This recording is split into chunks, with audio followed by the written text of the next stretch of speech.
Les invito a que abran sus Biblias en Romanos capítulo 5. Romanos capítulo 5, vamos a leer a partir del versículo 8 para conectar con lo que el pastor Parson estaba predicando a principio de la mañana. Dice así la palabra del Señor: pero Dios demuestra su amor para con nosotros en que, siendo aún pecadores, Cristo murió por nosotros. Entonces, mucho más, habiendo sido ahora justificados por su sangre, seremos salvos de la ira de Dios por medio de él.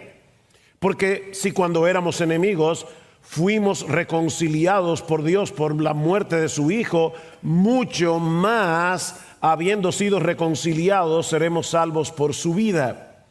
Y no solo esto, sino que también nos gloriamos en Dios por medio de nuestro Señor Jesucristo, por quien ahora hemos recibido la reconciliación. Vamos a orar.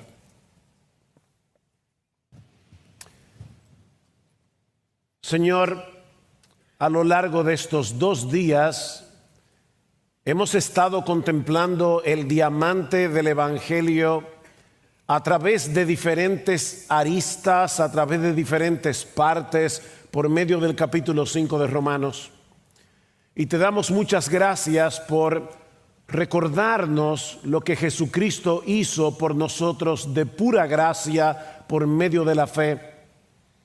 Ahora te pedimos, oh Señor, que tú traigas tu palabra con poder en medio nuestro. Tú sabes, oh Padre bueno, que el predicador la necesita, los oyentes la necesitan. Señor, que tu Santo Espíritu derrame abundante gracia en medio nuestro para que tu palabra sea implantada en nuestros corazones y traiga fruto a 100, a 60 y a 30 por uno, porque te lo pedimos en el precioso nombre de Jesús. Amén. La mayoría de las personas suele disfrutar una buena historia de amor, tanto en la literatura, en el teatro, en el cine. Historias como las de Romeo y Julieta suelen ser una fórmula bastante segura para captar la atención de la gente, sobre todo si, a diferencia de la tragedia de Shakespeare, la historia termina bien, tiene un final feliz. Alguien decía que una posible razón para esta fascinación por las historias de amor es que a las mujeres les encanta ver cómo los hombres caen rendidos a sus pies, mientras que a los hombres les encanta hacer el papel de héroes y conquistar a la mujer. Otra explicación más teológica es que todos nosotros fuimos cableados originalmente para tener una relación de amor con Dios, de la cual las relaciones humanas son solo una sombra. Mis hermanos, fuimos creados para amar, fuimos creados para ser amados. Ahora, en casi todas las historias de amor, usualmente hay un elemento que hace que las personas se atraigan entre sí. Puede ser la belleza física, puede ser una personalidad carismática, puede ser un carácter virtuoso, como en el caso de Boaz y Ruth. Hay algo en una de las personas o en ambas personas que los hace atraerse como un imán, la una a la otra. Pero en el capítulo 5 del libro de Romanos encontramos una inusual historia de amor, el amor de Dios por los suyos, donde ese elemento de atracción no es lo que mueve a Dios a tomar la decisión de amarnos. Mi hermano, mi hermana, Dios te ama porque decidió amarte, no por ninguna cosa que haya en ti. Es por el puro afecto de su voluntad. Cuando Dios decidió amarnos desde antes de la fundación del mundo, no solo es que no había absolutamente nada en nosotros que pudiera resultarle atractivo a Dios, es que por el contrario, había muchas cosas en nosotros que más bien les resultaban repulsivas. Y aún así, decidió amarnos. Noten otra vez, versículo 8, Dios demuestra su amor para con nosotros en que siendo personas fascinantes, encantadoras, no, en que siendo aún pecadores, Cristo murió por nosotros. Entonces, mucho más, habiendo sido ahora justificados por su sangre, seremos salvos de la ira por medio de él. ¿Se dan cuenta? Pablo está haciendo un contraste aquí entre lo que éramos en nuestro pecado y lo que ahora somos en Cristo. ¿Y saben para qué? Para que nosotros podamos mirar hacia el futuro desde la seguridad de su amor. Ya Pablo ha dicho anteriormente que debido a la obra redentora de Cristo, nosotros tenemos paz con Dios, versículo 1. Ya tenemos acceso a la gracia de Dios y nos regocijamos o nos gloriamos en la esperanza de la gloria de Dios, versículo 2. Nos gloriamos en las tribulaciones, como nos predicaba el doctor Ferguson la noche de anoche. Pero ahora Pablo nos hace ver que la obra redentora de Cristo no solo repercute en nuestro pasado, no solo repercute en nuestro presente, sino que también tiene un impacto en nuestro futuro. Mi hermano, déjame hacerte una pregunta y espero que seas honesto al responderla delante de tu conciencia. ¿Te da temor cuando tú piensas en la muerte? O para ser más preciso, ¿te da temor cuando tú piensas en lo que sucederá cuando tú partas de este mundo y te encuentres cara a cara en la presencia de Dios? Eso te da temor, porque si tú eres cristiano, no deberías temer. No deberías temer. Y hay tres enseñanzas aquí en Romanos capítulo 5, versículos 9 al 11, que te permitirán encarar ese futuro con confianza. Y la primera es esta: dado que fuimos salvados, seremos salvados. Dado que fuimos salvados, seremos salvados. Vean otra vez el versículo 9. Entonces mucho más, habiendo sido ahora justificados por su sangre, seremos, futuro, salvos de la ira de Dios por medio de él.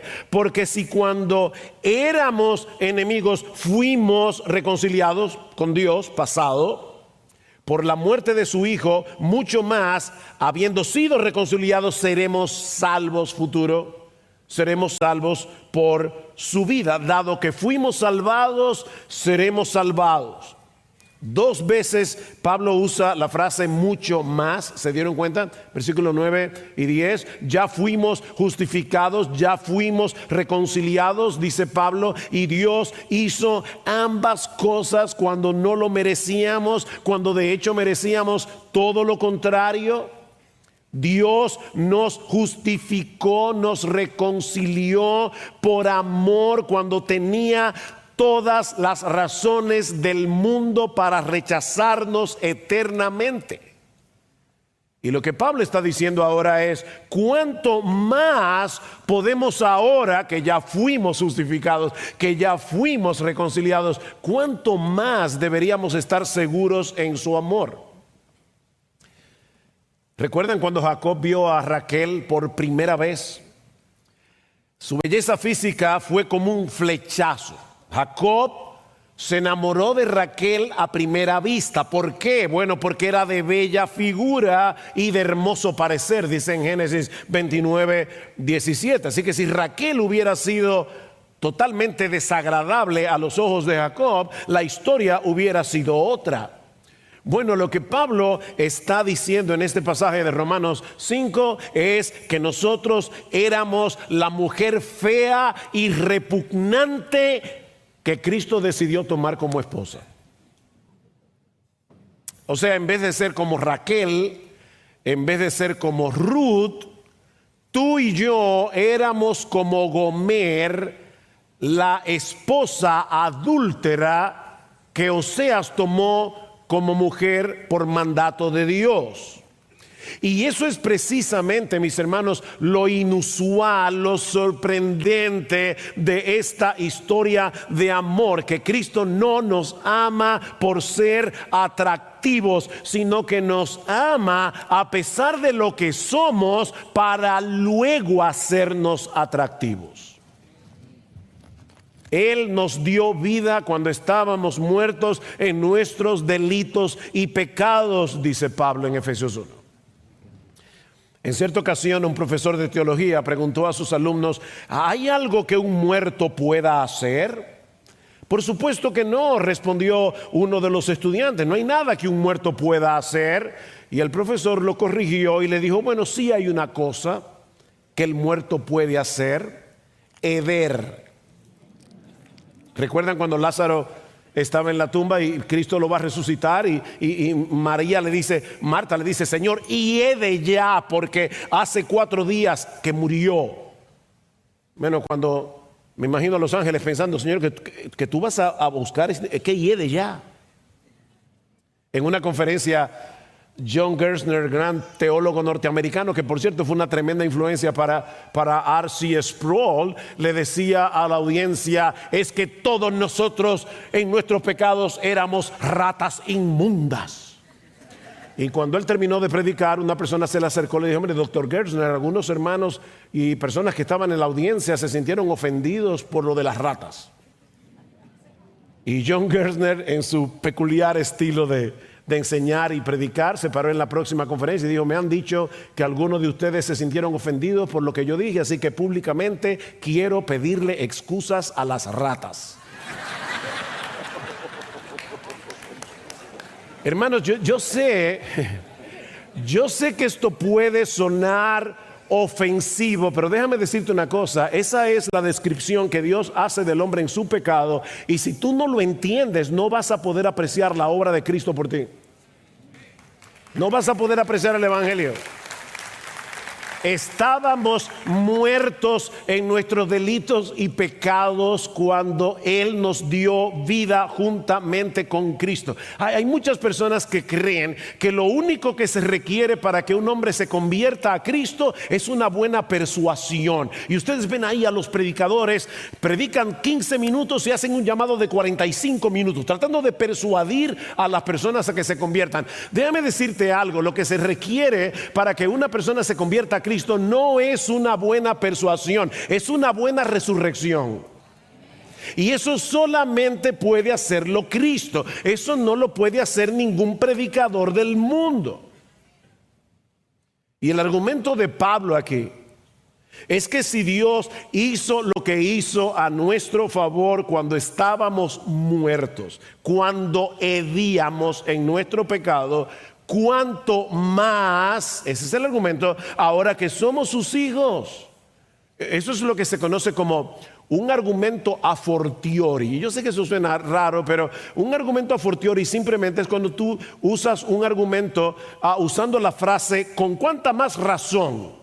¿Con cuánta más razón? Si algo es cierto en una situación difícil, en una situación extrema, con mayor razón será cierto en una situación menos complicada. Por ejemplo, Pablo dice en Romanos capítulo 8, versículo 32: el que no escatimó ni a su propio Hijo, sino que lo entregó por todos nosotros, ¿cómo no nos dará también con él todas las cosas? Ven, eso es un argumento a fortiori. Si Dios fue capaz de hacer lo más grande, entregar a su Hijo por nosotros, entonces con mayor razón podemos confiar en que Él nos dará lo que es menor, es decir, todas las cosas que son necesarias para nuestra vida cristiana.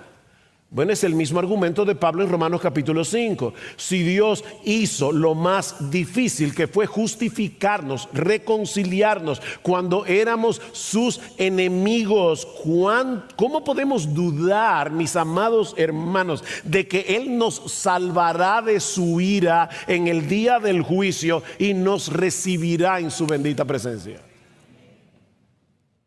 Dado que fuimos salvados, seremos salvados.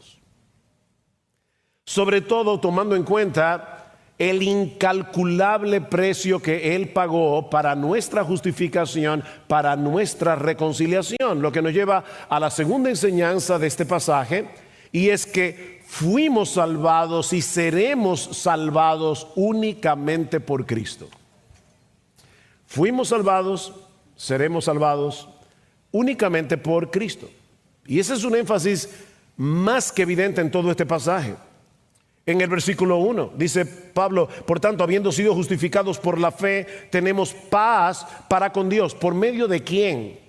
Por medio de nuestro Señor Jesucristo. Versículo 2: por medio de quién también hemos obtenido entrada por la fe a esta gracia. Versículo 6: porque mientras aún éramos débiles, a su tiempo Cristo murió por los impíos. Versículo 8: Dios muestra su amor para con nosotros en que, siendo aún pecadores, Cristo murió por nosotros. Versículo 9: entonces mucho más, habiendo sido ahora justificados por su sangre, seremos salvos de la ira de Dios por medio de Él. Versículo 11: y no solo esto, sino que también nos gloriamos en Dios por medio de nuestro Señor Jesucristo. ¿Ven, hermanos? Cristo, Cristo, Cristo, Cristo. No debemos perder de vista el argumento de Pablo. Dios decidió entregar lo más valioso que tenía por personas que espiritualmente no valíamos nada.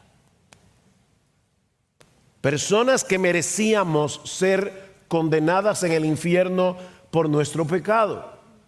Y la pregunta es: ¿dejará de amarnos ahora, luego que Cristo nos justificara? O sea, luego que Cristo puso su justicia perfecta en nuestra cuenta por medio de la fe, y Dios nos declaró inocentes en su tribunal por causa de la obra de Cristo. Me encantó lo que decía Parson en la hora anterior. Somos salvos por obras, y él decía sí, pero no por la tuya y por la mía, sino por la de él.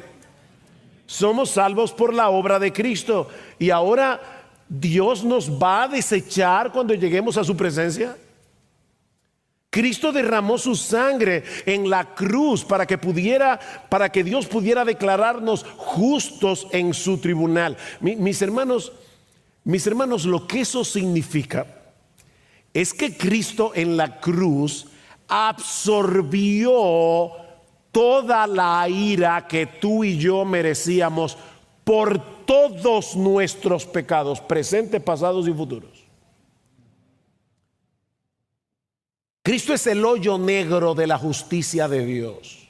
¿Y eso qué significa? Bueno, cuando los astrónomos hablan de los agujeros negros, se refieren a una región en el espacio donde la gravedad es tan intensa que nada puede escapar de su atracción, ni siquiera la cruz. Esos agujeros negros en el espacio lo absorben todo. Bueno, mis hermanos, Cristo es el agujero negro de la ira de Dios. En la cruz del Calvario, Él absorbió toda la ira que tú y yo merecemos por nuestros pecados. De manera que ya no somos hijos de ira, como dice Pablo en Efesios capítulo 2, versículos 1 al 3. Y en 1 Tesalonicenses 1:10, Pablo dice que Cristo nos libra de la ira venidera. Ya fuimos librados de la ira venidera. Mi hermano, mi hermana, te puedes morir tranquilo.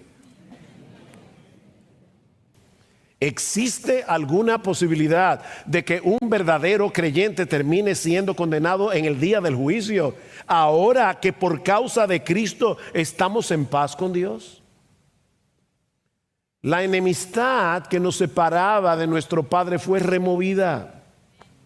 Porque ya Cristo pagó por todos nuestros pecados. Recuerda, todos nuestros pecados. Sí, lo que tú cometiste antes de tu conversión. Sí, lo que ya Dios sabía que tú ibas a cometer después de convertido, hasta el segundo antes de tu muerte.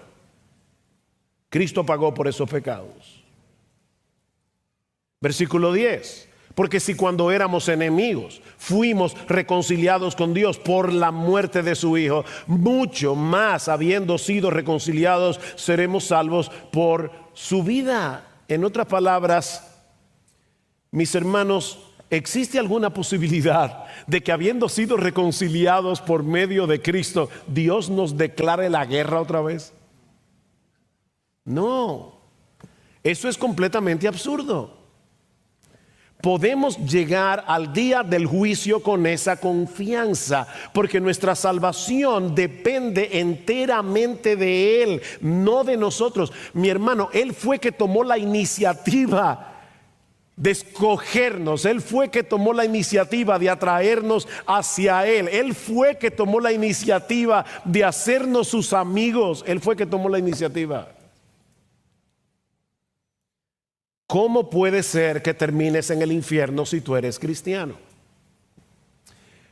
Me encanta como lo dice John MacArthur. Si Cristo en su agonía nos reconcilió con Dios, ¿cuánto más ahora que está vivo puede y quiere mantenernos reconciliados? Él nos reconcilió agonizando en una cruz. ¿Cuánto más ahora que está reinando a la diestra del Padre? Pablo dice en Efesios capítulo 1 versículo 6 que los creyentes estamos persuadidos de esto, que el que comenzó en nosotros la buena obra, Él mismo la perfeccionará hasta el día de Jesucristo. Él la comenzó, no fuimos nosotros. Él tomó la iniciativa de salvarnos cuando merecíamos su ira. Él se encargará de terminar lo que empezó. Puedes estar seguro. No existe la menor posibilidad de que un verdadero creyente se pierda, porque la salvación depende de Él, de principio a fin. Mis ovejas oyen mi voz, Juan capítulo 10, y yo las conozco y me siguen, y yo les doy vida eterna, y no perecerán jamás, ni nadie las arrebatará de mi mano. Mi Padre que me las dio es mayor que todos, y nadie las puede arrebatar de la mano de mi Padre. Yo y mi Padre uno somos. Los que tienen niños pequeños saben que cuando vamos a cruzar la calle, tú no debes dejar que sea tu niño el que te agarre la mano a ti, porque en una distracción se puede soltar. Eres tú el que debes agarrarle la mano al niño. Bueno, déjame decirte algo, mi hermano, mi hermana. No eres tú quien estás agarrado de la mano de Jesús. Es el Padre y el Hijo que te tienen agarrados de la mano a ti. ¿Cómo te vas a poder soltar? Eso es imposible. Pero Pablo tiene algo más que decirnos para que podamos entender de qué se trata el cristianismo. Y es lo que dice en el versículo 11. Fuimos justificados y reconciliados para que ahora podamos gloriarnos en Dios por medio de Jesucristo. Esa es la meta. Fuimos justificados, fuimos reconciliados para que ahora podamos gloriarnos. Y esa palabra puede ser también regocijarnos, para que podamos gozarnos en Dios por medio del Señor Jesucristo, dice Pablo en el versículo 11.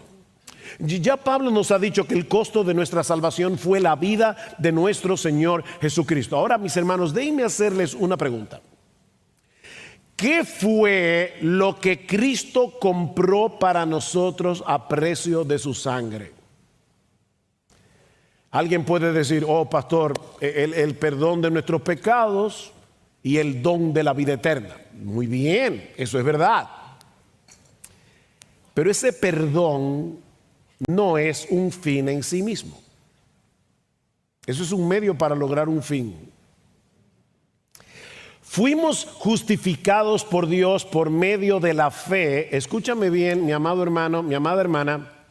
fuimos justificados por Dios por medio de la fe para obtener un don, un regalo mayor, mucho mayor que el mero hecho de ser perdonados o tener entrada al cielo. Cristo no vino al mundo a establecer una agencia de viajes gratis al cielo.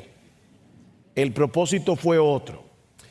El propósito más sublime, el propósito final de nuestra salvación es para que ahora tú y yo podamos gloriarnos, podamos regocijarnos en Dios. O si quieres ponerlo de otra manera, mi amado hermano, Dios es la buena noticia del Evangelio.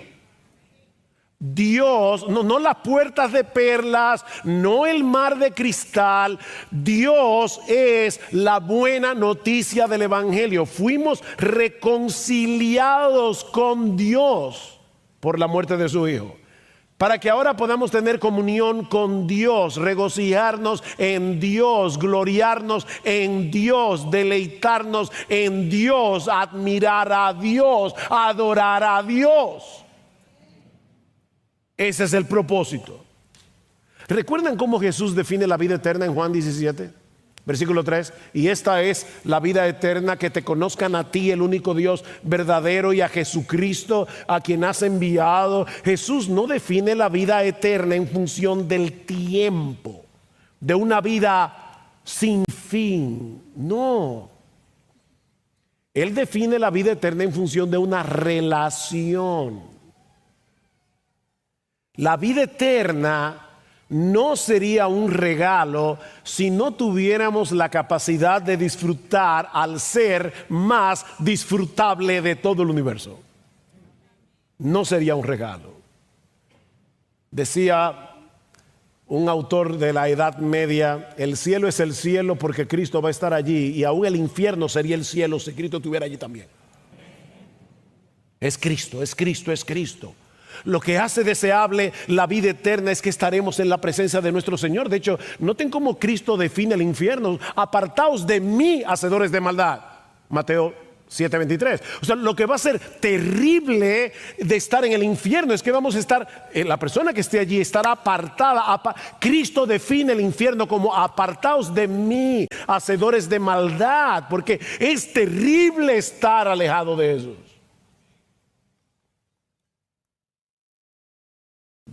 Nos deleitamos en la contemplación de su gloria. Nos deleitamos en que participaremos de su gloria por los siglos de los siglos. Dice el salmista en el Salmo 16: en tu presencia hay plenitud de gozo, delicias a tu diestra para siempre. Asaf en el Salmo 73: ¿a quién tengo yo en los cielos sino a ti? Y fuera de ti nada deseo en la tierra. Mi carne y mi corazón desfallecen, mas la roca de mi corazón y mi porción es Dios para siempre. Dios nos justificó al precio de la vida de su Hijo para que podamos gloriarnos en Él. Así que Él es el precio y el regalo del Evangelio. ¿Oíste eso? Por si estabas pensando en la cuenta que vas a tener que pagar el lunes, Él es el precio y el regalo del Evangelio. Y noten que Pablo está hablando en el versículo 11 en tiempo presente. Él está diciendo: nos gloriamos ahora. No es algo que va a pasar cuando lleguemos al cielo. Ahora, aquí nos gloriamos en Dios. Esa es la esencia del cristianismo. Fuimos reconciliados con Dios para poder disfrutar a Dios. No sus dones, sino a Él. A Él. Es por eso que la marca principal de los creyentes justificados es el gozo, dice John Stott. Porque nuestro gozo no depende de la circunstancia. Nuestro gozo depende del hecho de tener a Dios como nuestro Dios. Mira, mi hermano, si pudiéramos tener cualquier otro beneficio del Evangelio, pero sin tener a Dios, eso no sería para el creyente una buena noticia. Porque el gozo del creyente no es saber que fuimos librados del infierno. El gozo del creyente no es saber que vamos camino al cielo. El gozo del creyente es tener la plena certeza de que nada ni nadie nos podrá separar del amor de Dios que es en Cristo Jesús. Nada ni nadie. Nadie, ni el diablo ni nadie. Mira, si tú puedes sentirte tranquilo con tener cualquiera de los dones que Dios da, incluyendo el perdón de nuestros pecados, incluyendo la paz de conciencia, pero sin la bendición de tener comunión con Él. Si tú puedes decir, ay, qué bueno que ya yo no tengo problemas con el pecado, ya fui perdonado, pero a mí no me interesa tanto el hecho de tener o no tener comunión con Dios. Mi amigo, es mi deber decirte en esta mañana, tú no conoces a Dios. Tú no conoces a Dios. Y vas camino al infierno. Porque Dios nos ha reconciliado con Él para que nos regocijemos en Él.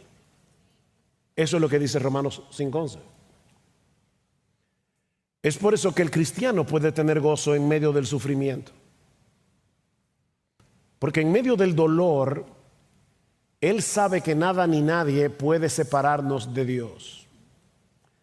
Nos pueden quitar todo lo que tenemos, pero nunca podrán quitarnos nuestra posesión más valiosa. Y nuestra posesión más valiosa es Cristo. Es Dios.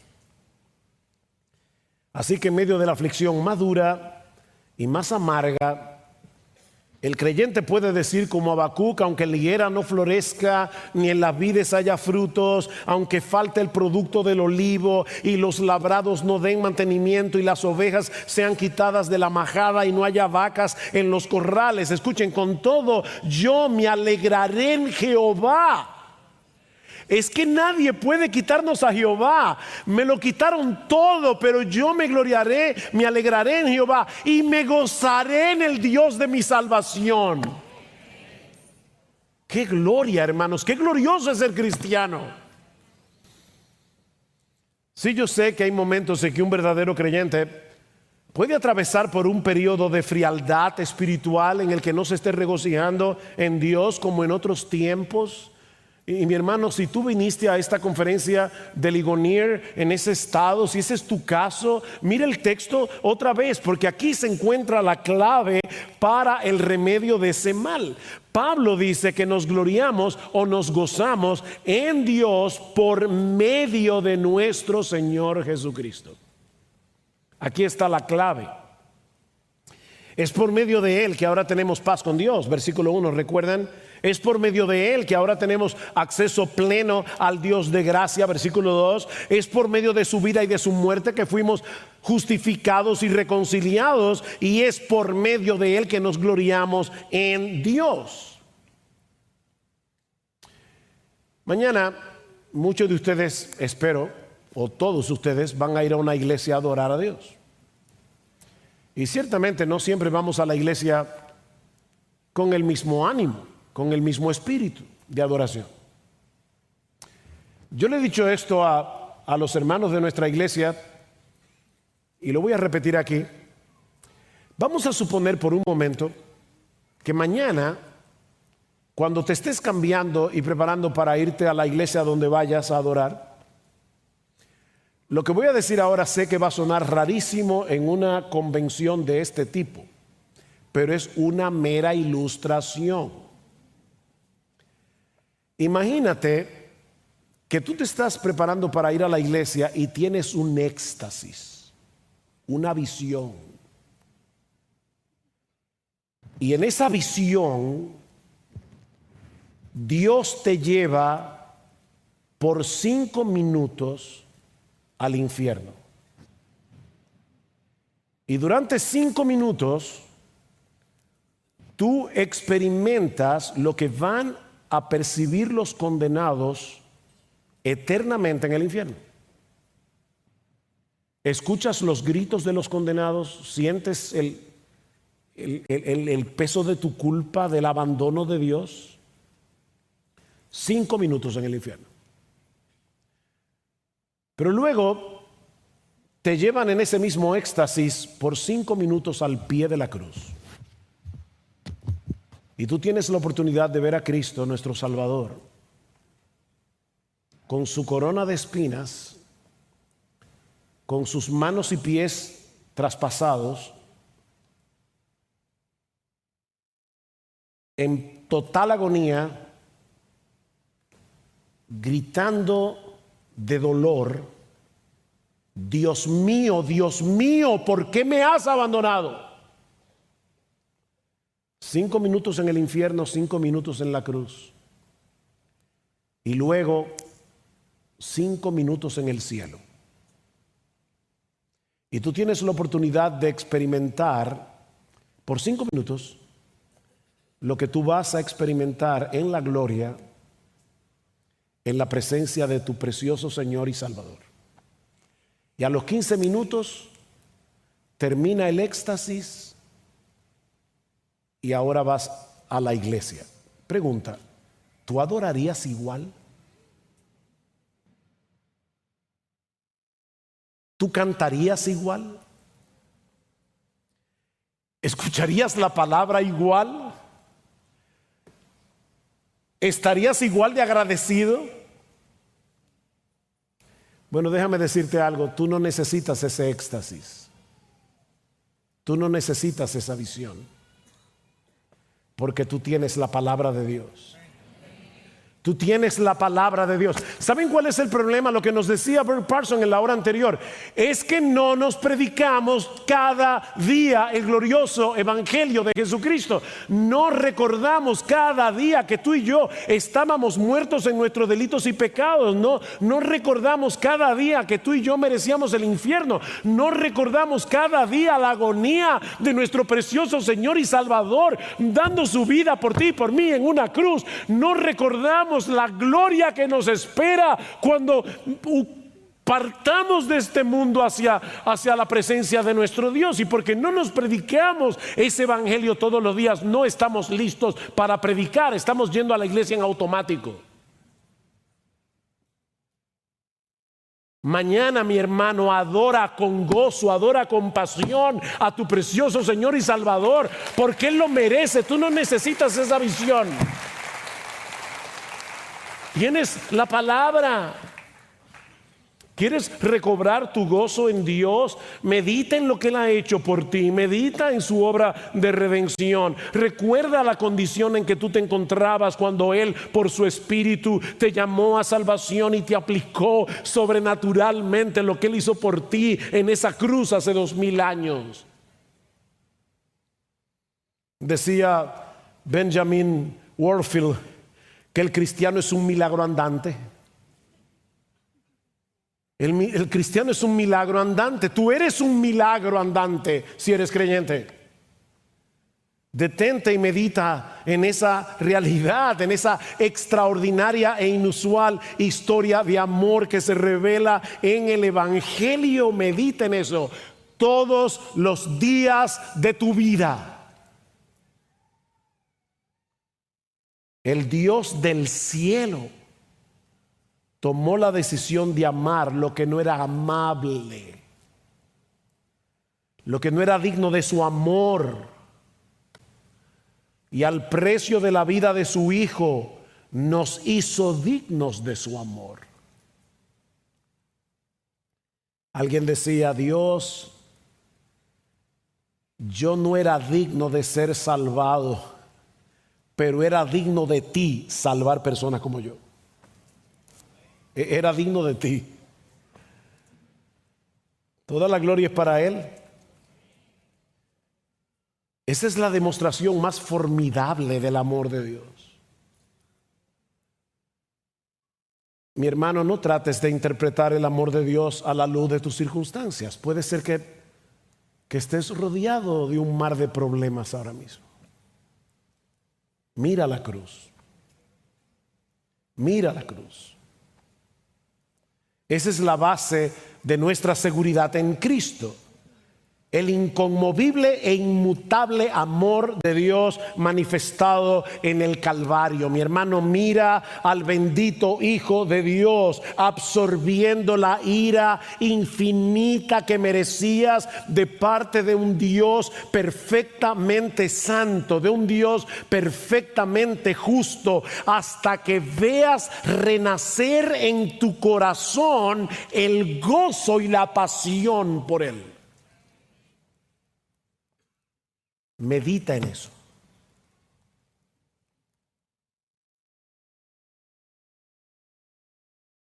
Mira, mi hermano,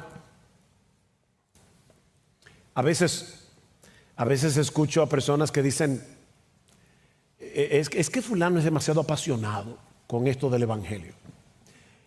No, nadie puede ser demasiado apasionado con el evangelio. ¿Tú recuerdas aquel cojo que fue sanado en la puerta del templo de Salomón? Que dice que entró al templo saltando y alabando a Dios.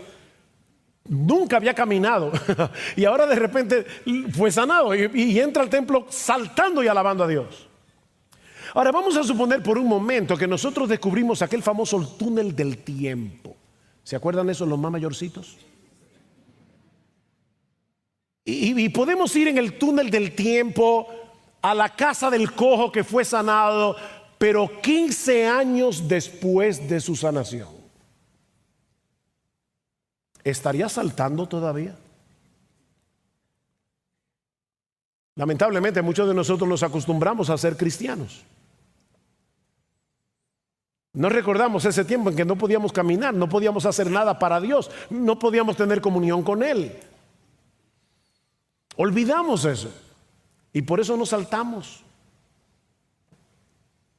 Pídele a Dios que te dé una visión fresca de la gloria del evangelio y pídeselo ahora.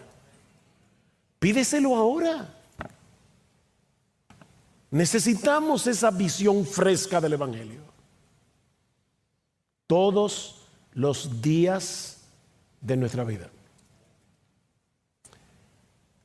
Y si tú estás aquí sin Cristo en esta tarde, porque yo no puedo asumir que porque viniste a la conferencia de Ligonier, tú eres creyente. Si tú estás aquí sin Cristo, tú no tienes ninguna razón para regocijarte en Dios. Porque su paternidad está reservada para aquellos que están en Cristo, para aquellos que están unidos a Él por medio de la fe. El que en Él cree no es condenado, Juan 3:18, pero el que no cree ya ha sido condenado porque no ha creído en el nombre del unigénito Hijo de Dios. El veredicto ya fue pronunciado en la corte celestial. El que cree en el Hijo tiene vida eterna, pero el que rehúsa creer en el Hijo no verá la vida, sino que la ira de Dios está sobre él. Pero ¿sabes qué, mi amigo? Ese veredicto puede ser revertido hoy, ahora, aquí mismo, en este instante, si vienes a Cristo en arrepentimiento y fe, confiando únicamente en la obra de redención y reconciliación que Él llevó a cabo en la cruz por pecadores. Mi amigo, ese manantial de salvación, ese manantial de perdón, ese manantial de vida eterna está abierto de par en par para todo el que lo quiera, solo por gracia, solo por Cristo, solo por medio de la fe. Ven a Cristo y ven ahora.